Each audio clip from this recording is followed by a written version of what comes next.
Une campagne de lutte anti-larvaire est lancée à Bobo-Dioulasso. Le gouvernement est déterminé à freiner la montée des cas de paludisme et prévenir la dengue.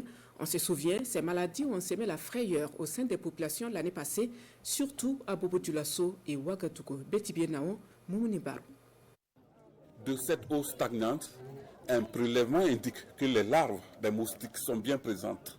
Il faut donc agir vite pour stopper leur évolution.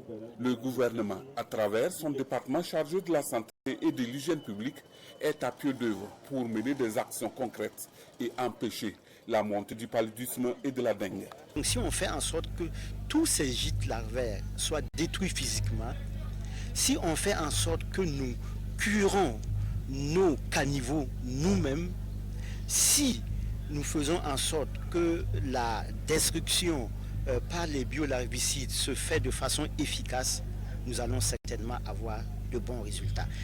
En plus de cette action gouvernementale, plusieurs mesures sont en cours. C'est encore d'insister, appeler les populations à continuer à curer les caniveaux. La mairie de Bobo-Dioulasso s'engage à venir ramasser les déblais qui sortiront de ces canaux. L'année passée, nous avons terminé avec près de 40 000 cas suspects, donc 15 000 cas probables. Ce qui veut dire que ça a été testé, c'est revenu positif avec nos TDR. Et cette année, nous voulons anticiper de manière à ce que la situation ne soit pas comme vraiment l'année passée. Mais à ce jour-là, nous avons déjà 2000 cas avec près de 12 décès.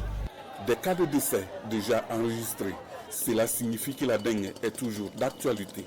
Cette lutte engagée à tous les niveaux doit être prise au sérieux, note le ministre, pour ne plus revivre la situation de l'année dernière où l'on a enregistré 700 décès liés à la dengue.